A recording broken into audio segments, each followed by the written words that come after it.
नमस्कार दोस्तों, बहुत बहुत स्वागत है आप सभी लोगों का directstudy.com में। दोस्तों आज बहुत ही बेहतरीन एक सीरीज लेकर आया हूँ। आज मैं आप लोग के बीच जी हाँ हिस्ट्री का बहुत सारे सवाल रखूंगा। पहले वीडियो में लेक्चर्स में हम लोगों ने उसको पढ़ा था, तो जरा पढ़ने के बाद अब टेस्ट देने की बारी है। कमेंट्स में आपको आंसर सारे क्वेश्चन का लिखते रहना है कि क्या आंसर होंगे। मुझे विश्वास है कि आप बेहतरीन आंसर देंगे। जो लोग यहाँ बैठे हुए हैं आप लोग को भी यही काम करना है। ध्यान दीजिए जरा, ताकि आप आंसर बता सके। हेलो, ध्यान दीजिए। पहला क्वेश्चन है, गौर से बताइएगा कि भारत में सर्वप्रथम किस क्षेत्र में राज्य प्रणाली का उदय हुआ था। राज्य प्रणाली का उदय किस क्षेत्र में होता, तो आपको आंसर याद रखना है। आपका ऑप्शन है कावेरी घाटी, नर्मदा घाटी, गंगा यमुना दोआब, ये सभी। तो आंसर होगा गंगा यमुना दोआब जो बोलते हैं। गंगा यमुना के बीच के भाग को दोआब बोला जाता है। यहाँ पे क्या होता है, भारत में सर्वप्रथम राज्य प्रणाली क्षेत्र का उदय हुआ था। नेक्स्ट क्वेश्चन का जवाब दीजिएगा, थोड़ा नया भी लग सकता है क्वेश्चन। उज्जैन नगरी बसी है। उज्जैन नगरी कहां बसा है? आपको पता है, नर्मदा के किनारे बसा है, सतलज नदी के किनारे बसा है, ताप्ती नदी के किनारे बसा है, या शिप्रा नदी के किनारे बसा है? तो आंसर हो जाएगा शिप्रा नदी के किनारे आपको उज्जैन है। जवाब दिया, इसलिए धन्यवाद, बहुत अच्छा क्वेश्चन है। उज्जैन के बारे में हमेशा पूछा जाता था, शिप्रा नदी के किनारे। अगला बताइए, किस काल में कर प्रथा का विशिष्ट महत्व था? कर, पैसा देने का, कर प्रथा का महत्व था। गुप्त काल में, ऑप्शन के हिसाब से जवाब दीजिएगा। महाजनपद काल में, हड़प्पा सभ्यता में, या वैदिक काल में? तो आंसर होगा महाजनपद काल में। महाजनपद काल जब था उस समय ना जो क्या था, कर प्रथा था, वो बहुत ज्यादा महत्वपूर्ण था। कर प्रथा, टैक्स सिस्टम। और अंग्रेज के समय में भी था, अंग्रेज वाला ऑप्शन तो है नहीं। निम्नलिखित में से कौन क्षेत्र प्राचीन काल में मगध के नाम से जाना जाता था? ऑप्शन बताइए। पटना बोलेंगे, आंसर सही है, लेकिन ऑप्शन में पटना नहीं। सुनिए क्या है, गंगा तथा यमुना के मध्य का क्षेत्र, गंगा का उत्तरी क्षेत्र, यमुना तथा चंबल के मध्य का क्षेत्र, या गंगा का दक्षिणी क्षेत्र? गंगा का दक्षिणी क्षेत्र, राइट। दिमाग आप लगा ली, सोचिए, आप समझ गए, सोच रही थी उस समय। गंगा का वो क्या है, दक्षिणी क्षेत्र है। इधर उत्तर पता है, उधर क्या दक्षिणी क्षेत्र में है। नेक्स्ट है, सूरसेन जनपद की राजधानी थी। वाह, बेहतरीन क्वेश्चन। सूरसेन जनपद की राजधानी क्या था? ऑप्शन से सुनिएगा, दो ही ऑप्शन देंगे, वृंदावन या इंद्रप्रस्थ। इंद्रप्रस्थ आंसर सही होगा, आप सही जवाब दे रहे थे। जैसे सूरसेन जनपद, 16 जनपद था ना, तो उसमें से पूछ रहा है कि जो सूरसेन था उसका कहां पे राजधानी था, तो इंद्रप्रस्थ एक जगह है, वहां पे था। नेक्स्ट क्वेश्चन, निम्नलिखित में से किस स्रोत में प्राचीन भारत के 16 महाजनपदों का उल्लेख है? वाह, कौन सा ऐसा निकाय है? सॉरी, तो आंसर बोला जाएगा, मतलब आप पकड़ लीजिएगा, बोला बोल दिया, पकड़ लीजिएगा। बोला कहां पे 16 महाजनपद का आपको मिलेगा वर्णन? पहला है दिव्यावदान निकाय, सूत पिटक निकाय, अगुंतर निकाय, या ऋग्वेद? अगुंतर निकाय में आप सही बोल रही थी। अगुंतर निकाय में क्या है, 16 महाजनपद का वर्णन मिलता है। बताइए, मत्स्य जनपद की राजधानी कहां थी? जो 16 जनपद में मत्स्य जनपद था उसका कहां था? तो आंसर है, मतलब ऑप्शन है, चंपा था, कुशीनारा था, गोकुलपुरा था, या विराटनगर था? तो विराटनगर आंसर इसका होगा कि मत्स्य जनपद की राजधानी विराटनगर था। इसका ट्रिक है, नगर है विराट, नगर है विराट, तो वहां बहुत लोग रहता है, विराटनगर है, तो वहां मछली ज्यादा जरूरत पड़ता है खाने के लिए सबको, क्योंकि ऐसे तो मिल नहीं पाता। तो मत्स्य वाला आंसर हो जाएगा कि मत्स्य जनपद का कहां रहता है, विराटनगर। नेक्स्ट है, 6वीं शताब्दी ईसा पूर्व में मगध महाजनपद के पहले शासक कौन था? वाह, very good, very very question. पहले मगध महाजनपद के पहले शासक कौन था? अब ऑप्शन देखिए कितना बेहतरीन सेट किया है। बिंदुसार था या बिंबिसार था? बिंदुसार नहीं होगा, क्योंकि बिंदुसार बहुत बाद में जाके, चंद्रगुप्त मौर्य का बेटा था बिंदुसार। बिंबिसार आंसर होगा। पहले बिंबिसार आया था, बाद में जाकर मिला था कौन? बिंदुसार। अब बिंदुसार का बेटा अशोक था। तो इतना क्वेश्चन कर लिए है, अब हम आगे निकालते हैं। ये एक चैप्टर का ये सारा क्वेश्चन हो गया। अब इस चैप्टर का जवाब दीजिए। हमको लगता है कि इसका भी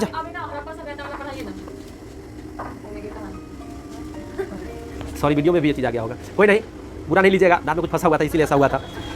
कहता है महायान बौद्ध धर्म के अंतर्गत, महायान बौद्ध धर्म के अंतर्गत, अब ऑप्शन देंगे, क्वेश्चन सुनिए। महायान बौद्ध धर्म के अंतर्गत ऑप्शन है, मूर्तियों में बुद्ध की उपस्थिति सिर्फ कुछ संकेतों के माध्यम से दर्शाई जाती थी। दूसरा ऑप्शन है, बुद्ध की प्रतिमाएं बनाई जाने लगी। महायान बौद्ध धर्म के अंतर्गत बुद्ध की प्रतिमाएं बनाई जाने लगी। महायान वाले जितने लोग थे वो लोग क्या करने लगे? बुद्ध की मूर्ति, प्रतिमा बनाने लगा, मूर्ति बनाने लगा। अगला क्वेश्चन का जवाब दीजिए। निम्नलिखित में से कौन सा बौद्ध धर्म के त्रिरत्नों में से नहीं है? हमको पता है यही डालता है क्वेश्चन। 4 ऑप्शन देगा, त्रिरत्न होगा, एक नहीं होगा। त्रिरत्न में से नहीं, आपका ऑप्शन सुनिएगा, अहिंसा, संघ, बुद्ध, धम्म। अहिंसा नहीं है, छोटा छोटा वाला है इसका, बुद्ध, धम्म और संघ, ये 3 को था, अहिंसा नहीं था। ऑप्शन पहला अहिंसा ही देगा, क्योंकि पता है अहिंसा परमो धर्म, महात्मा गांधी वाला चीज है, मारेगा बच्चा, इसमें अहिंसा नहीं करना चाहिए। अगला बताइए, ऋग्वेद मूल रूप से निम्नलिखित में से किस भाषा में रचा गया था? ऋग्वेद, ऑप्शन है प्राकृत भाषा, पाली भाषा, ब्राह्मी भाषा, संस्कृत भाषा। Right, you are right, Sanskrit भाषा में ऋग्वेद बनाया गया था। बहुत अच्छा। गौतम बुद्ध का जन्म लुम्बिनी में हुआ था, इसकी पुष्टि किसके अभिलेख में होता है? वाह, बेहतरीन, गौतम बुद्ध का जन्म लुम्बिनी में हुआ था। समुद्रगुप्त के अभिलेख से पता चलता है, हर्ष के अभिलेख से, या अशोक के अभिलेख से, या पुलकेशिन द्वितीय के अभिलेख से? गलत जवाब, अशोक के अभिलेख से। अभिलेख की जब भी बात होता है अशोक अशोक अशोक ही चलता है, इसके अलावा ज्यादा कोई नहीं चलता है। तो अशोक के अभिलेख से ही पता चलता है लुम्बिनी में जन्म हुआ था बहुत भगवान का, मतलब बुद्ध का। सत्यकाम जाबाल की कथा उल्लेखित है, सत्यकाम जाबाल की कथा उल्लेखित है। आपके ऑप्शन है जबाल उपनिषद में या छंदोग्य उपनिषद में? तो आंसर होगा छंदोग्य उपनिषद में क्या है? सत्यकाल जबाल की कथा उल्लेखित है, उससे रिलेटेड कथा है। ये थोड़ा नया क्वेश्चन था लेकिन काम का है, एग्जाम में पूछा हुआ है। हिमाचल प्रदेश के टीटी एग्जाम हुआ था, उसमें पूछा हुआ है, और ज्यादा पहले नहीं, 2017 में पूछा गया, 2022 में भी पूछा गया है आपको यहाँ पे पंजाब में। कहता है द्वितीय बौद्ध संगीति का आयोजन किसके शासनकाल में हुआ था? द्वितीय बौद्ध संगीति का आयोजन किसके शासनकाल में हुआ था? जवाब दिया तो मान लेंगे कि है उदयभद्र, महापदनंद, अशोक या Kalashoka? Kalashoka is the right जवाब। कालाशोक में द्वितीय बौद्ध संगीति हुआ था। और कालाशोक कहाँ का था पता है ना? वैशाली जिला का था, वैशाली जिला का था। अच्छा सॉरी, मैच द कॉलम कैसे पूछे आपसे? तो हम एक काम करते हैं, हम एक बता देते हैं, बौद्ध परिषद या बौद्ध संगीति बोल रहे हैं। प्रथम द्वितीय तृतीय चतुर्थ 4 हो गया। अब हम उधर वाला बोलते हैं स्थान, आपको मैच करना है कहाँ पे होगा, ठीक है? आप यस बोलिए कि ये होगा। तो प्रथम बौद्ध संगीति कब हुआ, कहाँ हुआ था? पाटलिपुत्रा में, वैशाली में, राजगिरी में, कश्मीर में। फिर से सुनिए, प्रथम बौद्ध संगीति 50-50 कर दे, 2 घटा दे। राजगिरी, राइट जवाब, राजगिरी में हुआ था। वेरी गुड, आंसर खुल गया तो तब जवाब मिल ही जाएगा। द्वितीय बौद्ध संगीति कहाँ हुआ था? वैशाली में हुआ था। हमको भी कंफ्यूज कर रहे हैं आप लोग। हाँ, वैशाली में कालाशोक के समय में दूसरा हुआ था वैशाली में। तीसरा बौद्ध संगीति हुआ था पाटलिपुत्रा में, यह सही जवाब है। चतुर्थ हुआ था कश्मीर में, कुंडलवन में। याद हो गया? प्रथम कहाँ? राजगिरी, राजगीर में। दूसरा कहाँ?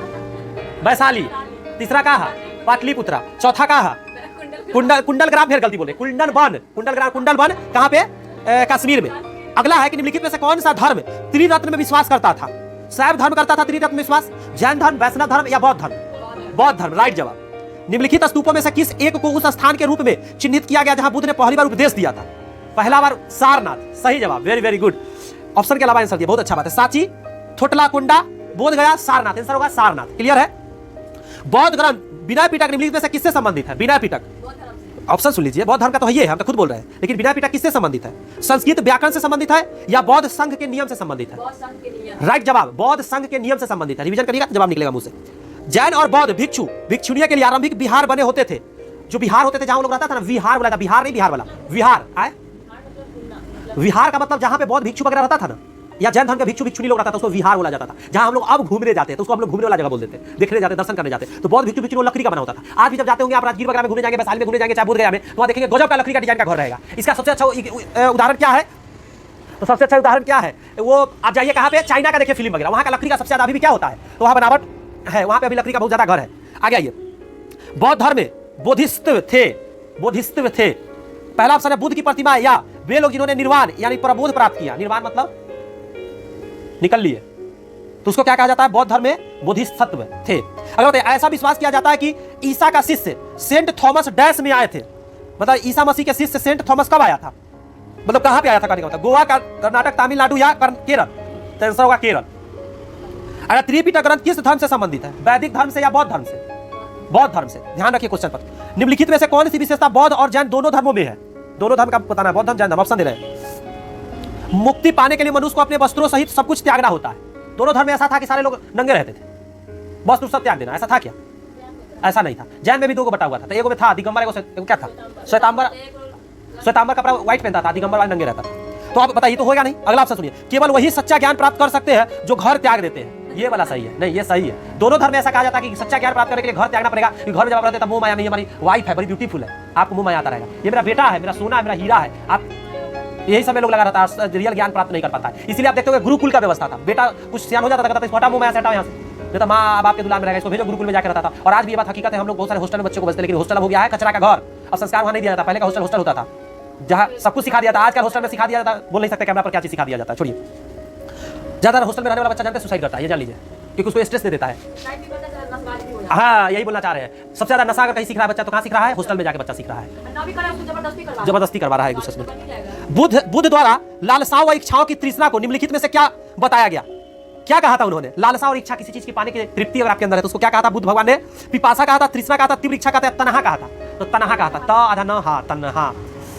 बौद्ध धर्म भारत से निकलकर किन देशों में गया? जापान, चीन, कोरिया या सभी में? भाई साहब, पूरा चीन बौद्ध धर्म मानता है, इंडिया से निकल कर गया। पूरा जापान बौद्ध धर्म मानता है, पूरा वहां वो धर्म है, जैसे पूरा राष्ट्रीय वहां का मानता है पूरे धर्म। कोरिया भी बौद्ध धर्म मानता है। गया यहाँ से आदमी पूरा छा गया, मतलब इंसान ही थे वो, लेकिन भगवान का दर्जा मिल गया। इसलिए कहा जाता है ज्ञान बहुत बड़ा ताकत है, इंसान को ज्ञान के पीछे भागना चाहिए। किस धर्म में तीर्थंकर के नाम से 24 महान आचार्य हुए थे? हिंदू धर्म में, सिख धर्म में, बौद्ध धर्म में, जैन धर्म में? 24 को जैन धर्म में हुआ था, 24 को। गौतम बुद्ध ने पहला प्रवचन दिया था प्रयाग में, लुम्बिनी में, गया में, सारनाथ में? सारनाथ में। दिलवारा मंदिर उदाहरण है बौद्ध स्थापत्य का या जैन स्थापत्य का? जैन स्थापत्य। यू आर राइट, जवाब आप सही दे रहे हैं, मेहनत आप कर रहे हैं, पता चलता है इसे। आंसर अंदर से निकल रहा है, इसका मतलब है आपने रिवाइज किया है। आंसर नहीं निकल रहा, इसका मतलब आपने क्या किया है? अच्छे अच्छे सीरियल्स टीवी और मोबाइल में रील्स देखे। टीवी और सीरियल का तो नाम नहीं है, रील्स चलता है आजकल, ऐसे स्क्रॉल होते रहता है कि नहीं है? आप लोग भी देखते होंगे ही। अगर आप लोग भी देखते हैं तो उसको कम कीजिए, और जो आप सुन रहे हैं उसका जवाब कमेंट्स में दीजिए, और बेहतरीन तरीका से, बेहतरीन तरीके से इस वीडियो का रिवीजन कीजिए। क्योंकि सारे क्वेश्चन पता है ना, एग्जाम में पूछे मैं लाता हूं, एक भी प्रीवियस ईयर के अलावा नहीं लाता हूं। बताइए जरा, सॉरी स्थान जहां से अशोक का अभिलेख मिला। आपका ऑप्शन है उज्जैन, पाटलिपुत्रा, तक्षशिला या सांची। गलत जवाब, रिवीजन आप नहीं कर रहे इसका मतलब सांची आंसर होगा। सांची से मिला था अशोक का अभिलेख। हिंद यवनों के इतिहास का मुख्य स्रोत क्या है? बौद्ध साहित्य या सिक्का? आंसर होगा सिक्का। अगर पूछा जाए हिंद यवनों के इतिहास का स्रोत है सिक्का, सिक्का पे लिखा हुआ या जो भी छपा हुआ बात है उससे। सुपर हिट क्वेश्चन, पटना वाले ब्रांच में कल मैं इसकी चर्चा किया हूं, कल ही किया हूं शाम के समय। अष्टाध्यायी के लेखक कौन है? और ये संस्कृत का ये क्या है? संस्कृत व्याकरण का एक ग्रंथ है ये, और पाणिनि ने लिखा था। इसका ट्रिक भी मैं दिया था कि संस्कृत हिंदी ग्रामर तो समझ में आता नहीं, इंग्लिश ग्रामर समझ में आता, संस्कृत ग्रामर कितना टफ है वो तो और मुश्किल है। तो उसको क्या करना, पानी में घोर के पीना पड़ेगा। तो इसका ट्रिक है कि संस्कृत ग्रामर का क्या है? पाणिनि। और आंसर क्या? अष्टाध्यायी। ठीक है, 8 अध्याय है उसमें। कहता है निम्न भाषाओं में से किसका प्रयोग सम्राट अशोक की राजाज्ञाओं में किया गया? मतलब राजा की आज्ञा से हुआ था। संस्कृत या प्राकृत भाषा का प्रयोग? प्राकृत भाषा का प्रयोग ज्यादा हुआ था। अच्छा बताइए, मालती माधव नामक नाटक की रचना किसने किया? मालती माधव। ये 3 बार कम से कम मुझे याद है कि एग्जाम में आया। आंसर होगा कालिदास या भवभूति। कालिदास ने नहीं किया है, मालती माधव या भवभूति ने किया है। कौन किया है? भवभूति नहीं, वो तो चंदन होता लगाने वाला। भवभूति, भवभूति। हाँ।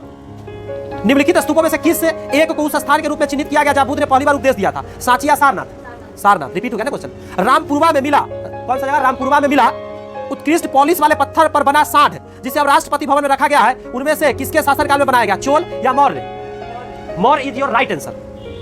लगभग 2000, तेजी में बोलेंगे जवाब दीजिएगा। लगभग 2000 वर्ष पूर्व निम्नलिखित में से कौन सा शासक रेशम मार्ग पर नियंत्रण रखने के लिए सर्वाधिक प्रसिद्ध था? चोल या कुषाण? कुषाण आंसर सही होगा। लगभग 2000 वर्ष पहले हाँ आप सही बोले इस बार। लगभग 2000 वर्ष पहले वाराणसी एक प्रसिद्ध शिल्प केंद्र था जहां श्रेणी थे, बौद्ध मठ थे या शिल्पकारों और व्यापारियों के संग रहते थे? तो शिल्पकारियों में व्यापारियों के संग रहते थे। बताइए, क्योंकि वो सिल्क रूट की बातें कर रहा है। डैश कनिष्क का दरबारी चिकित्सक था? बहुत आसान है, आप जवाब दे दीजिएगा। नागसेन या चरक? तो चरक था। चरक था वो कनिष्क का दरबारी चिकित्सक था। गांधार कला पर किस विदेशी कला का प्रभाव था? चीनी का, यूनानी का? तो यूनानी का। गांधार कला पर यूनानी का, याद रखिए गांधार कला पर यूनानी का बहुत प्रभाव था। एम्फोरा एक डैश था, इटली का सिक्का था या लंबा एवं दोनों तरफ हत्थे लगा जार था? तो एम्फोरा एक तरह का बर्तन था ना जो शराब के लिए शायद प्रयोग होता था, ऐसा माना जाता है, जिसपे चीनी मिट्टी का बना था, दोनों तरफ हत्था पकड़ने वाला, दोनों तरफ लगा था हैंडल, और थोड़ा इस टाइप का था, घड़ा जैसा, बड़ा लंबा। अर्थशास्त्री के अनुसार मौर्य काल में उत्तर पश्चिम डैश के लिए प्रसिद्ध था? कपास या सोना एवं बहुल्य पत्थर के लिए? सोना एवं बहुल्य पत्थर के लिए प्रसिद्ध था। अर्थशास्त्र के अनुसार मौर्य काल में उत्तर पश्चिम जो था सोना एवं बहुल्य के लिए प्रसिद्ध था। रोमन साम्राज्य में काली मिर्च का इतनी मांग थी कि इसे डैश के नाम से बुलाते थे? काला सोना। क्या आंसर होगा इसका?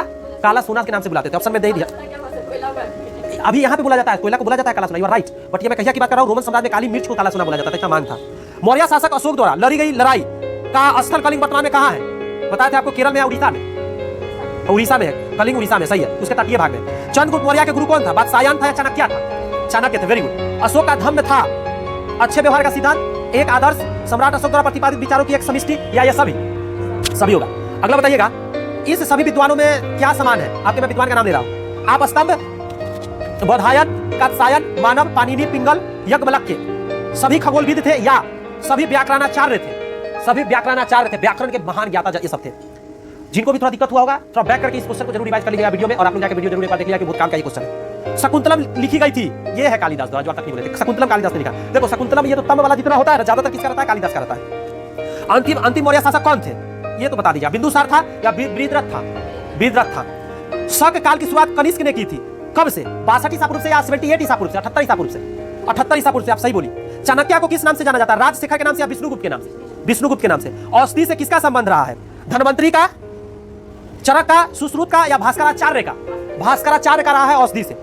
ऐसे वैद्य तो थे चरक भी, सुश्रुत थे। वो सुश्रुत जानते क्या थे? वो जो सर्जरी होता है ना, ऑपरेशन वगैरह, उसके बहुत बड़े ज्ञाता थे उस समय। बताओ, वो जमाने में बाप रे सर्जरी करना जानते थे। हड्डी टूट जाना, उसमें मांस चीर के पता नहीं क्या चीज से उसने सिलता रहा होगा, कैसे सिलता रहा, राम जाने क्या चीज से साटता रहा होगा, उस समय भी जानते थे। मौर्य साम्राज्य का संस्थापक कौन था? अशोक या चंद्रगुप्त मौर्य?